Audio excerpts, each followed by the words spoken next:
mystère de la vie. Bon maître, alors parlez-nous un peu de votre prochaine conférence sur le solstice d'été. Nous avons eu l'inspiration,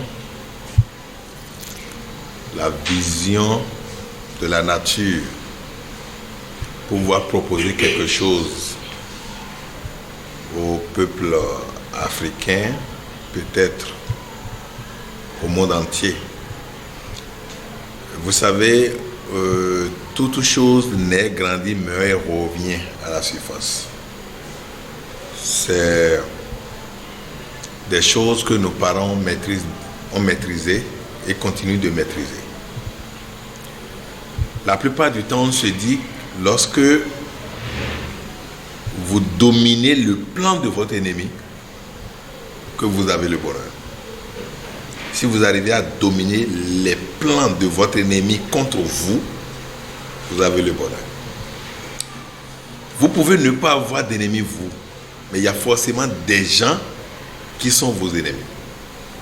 Il y a des gens qui, à cause de leur niveau inférieur d'amour dans leur cœur, ont de la haine pour vous, vont vous critiquer, vont faire ceci, cela. Et s'ils ont d'autres moyens spirituels, ils sont obligés d'y passer pour vous créer des ennuis. Alors, le temps est venu pour qu'on puisse, à partir d'un certain nombre de niveaux, dire non à ces manifestations énergétiques. Et l'univers même utilise ce temps qu'on appelle solstice d'été, qui est la fête de la lumière. Il n'y a que la lumière qui peut s'imposer à l'obscurité. Ou lorsque la lumière vient, l'obscurité essaye maintenant de vider un peu les lieux. Et cette obscurité dont on parle, c'est aussi les ténèbres. C'est-à-dire lorsque le cœur n'est pas illuminé, lorsque la conscience n'est pas illuminée, lorsque la conscience n'est pas bourrée d'amour. Les gens, avec cette ténèbre-là, vous font du mal. C'est ce que probablement on appelle ça la magie noire. Ce n'est pas parce que la magie est noire qu'il faut l'exercer de façon noire. Alors, celui qui exerce, celui qui pratique la magie noire n'est pas mon problème. Mais comment je dois m'imposer à la magie noire? Je suis capable quand même de dire non à ta magie. Utilise des ports de magie contre moi. Moi, je vais continuer à réussir. Alors, pour le faire, il faut des astuces et des stratégies. Et ce sont ces stratégies que nous voulons offrir au peuple, au monde entier, afin qu'ils dominent, qu'ils mettent de côté la peur de grandir. Parce que parfois, on se dit, si je grandis, on peut m'en vouloir. La peur de... Quelles sont ces peurs qui nous animent et qui nous empêchent de grandir? Autrement, les peurs dont je parle, nous avons la possibilité de les enterrer. Mais nous n'allons pas seulement les enterrer de façon verbale et orale. Nous allons passer aussi par des stratégies, par des astuces pour dire non. Lorsque Vladimir Poutine a vu que sa vie est menacée, il est resté tranquille dans la coulisse et il a eu tout le temps nécessaire pour fabriquer ce qu'il faut. Et maintenant, il a parlé. Et il a parlé non seulement aux humains, mais il a parlé à coronavirus. Je ne veux plus te voir. C'est pas ça? C'est ce que Poutine a fait. Il n'est pas arrivé seulement à dire non à ses assaillants, à ceux qui l'embêtent, mais il est arrivé même à dire non à coronavirus. Alors pourquoi nous ne pouvons pas aussi faire quelque chose pareil face à ceux qui se disent ennemis, face à ceux qui se disent des sorciers, face à tout cela? Nous savons que nous ne pouvons pas combattre la sorcellerie, mais nous avons la possibilité de combattre de très bons sorciers, efficacement. Nous laissons la sorcellerie de côté, c'est naturel, on ne combat pas la nature. Mais le sorcier, nous pouvons le combattre parce que nous avons ce qu'on appelle le plus. On appelle ça en fond Porédi. Tu connais 4. Mais ça, la vie ne s'arrête pas à 4. Il y a un dessus. Et c'est ça qu'on appelle Kuredi. Nous avons ce secret Kuredi là, que nous avons utilisé pour aider les gens à surpasser les peurs qui constituent des armes d'ennemis, à les détruire. Et donc nous sommes prêts à livrer ces secrets à la population. C'est pour cela que nous avons demandé un balai. Vous pouvez prendre un balai, vous balayez la chambre, votre chambre, 24 heures sur 24, lorsque vous allez encore balayer une dernière fois, vous allez trouver encore un peu d'ordure, n'est-ce pas? Donc, à Isato nos Zabia, il y a Zaï, à mon midé menako.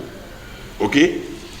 Deuxièmement, comme c'est la fête de la lumière, nous allons procéder à la distribution de la lumière et donc à comment envoyer de la lumière dans les consciences pour que la façon de voir des gens change.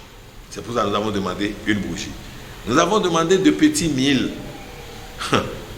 Parce que le petit mille est le symbole de la terre de Vodou Sakota. Et lorsque, qui que vous soyez, quoi que vous possédez comme magie, vous ne pouvez pas lutter contre la terre. Et même les plus grands sorciers du monde craignent la déité Sakota. Et là, les coups c'est pour ça qu'on dit les coups. Et nous, les coups. Et donc, si vous cherchez à nous embêter, c'est le sort qui vous attend. On dit lié domina li, le petit mi ne peut pas aller sur le meule et demander à finir avec le meule. Autrement, c'est lui qui est fini. Et donc, c'est comme ça que nous voulons mettre les choses. Et nous avons demandé maintenant de collage sacré à sacraliser, à consacrer pour des gens afin qu'ils élèvent leur taux vibratoire au niveau de leur bouche. Ils arrivent à le faire et on a la possibilité de le faire. On en a fait et des gens avaient critiqué un peu partout que beaucoup devaient distribuer la sorcellerie aux gens. Et je crois que ceux qui avaient utilisé continuent de demander jusqu'à aujourd'hui sans être sorciers. Mais pourtant, ils ont utilisé ça pour réaliser beaucoup de choses. Donc, nous sommes prêts à faire tout ça là. Et on ne peut pas utiliser ce balai parce que la première utilisation, c'est monter sur le balai et faire un bain dessus. Et donc, le bain demande un savon particulier que nous sommes appelés à offrir aussi à la population. Et donc, ce serait une conférence inédite. Bientôt 22 ans, nous n'avons jamais fait chose pareille. Et avec l'inspiration des Seigneurs de la Lumière, nous sommes toujours tentés à innover. Et l'innovation de cette année, c'est pour le 19 juin au Ciné Vogue. Aujourd'hui, la chambre FITEB, je crois que déjà pas de 16 heures, certains n'auront plus déjà de place. Voilà comment ça va se passer, comment nous allons utiliser cette fête champêtre. Cette fête même sorcier d'été appelée fête champêtre, et on ne peut pas parler de chant sans parler des feuilles. Et on ne peut pas parler des feuilles sans parler des racines, ni des fleurs, ni de l'écorce. Tout ce qu'il faut pour que les gens soient armés spirituellement, nous allons le faire afin qu'ils dominent toutes les formes de peur et pour pouvoir maintenant monter sur l'ennemi. Parce qu'en réalité, l'ennemi constitue votre épreuve. Et devant l'épreuve, vous devez vous dépasser. Et lorsque vous arrivez à vous dépasser, le but visé est atteint. Et donc, nous n'allons plus avoir peur pour ces sorciers, pour ces ennemis bizarres, déclarés ou non. Mais nous allons plutôt monter sur eux pour aller cueillir les fruits qui sont au sommet de l'arbre. Vous allez voir un arbre dont les fruits sont suffisamment doux. Vous allez voir les blessures de cailloux, de bois. Vous savez pourquoi? Parce que les fruits sont doux. C'est pour cela que les enfants envoient des pierres pour pouvoir cueillir. C'est ça, non? Maintenant, nous allons faire en sorte que les ennemis deviennent des pierres, des bâtons là, que nous allons utiliser pour monter, pour aller cueillir maintenant des fruits.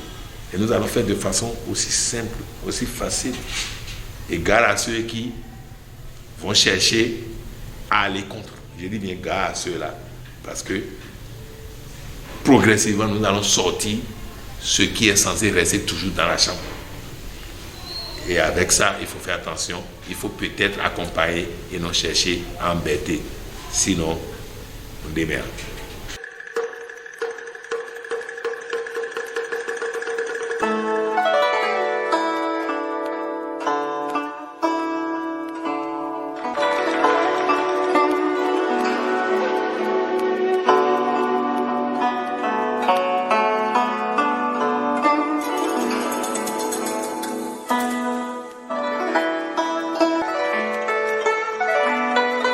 Mystère de la vie.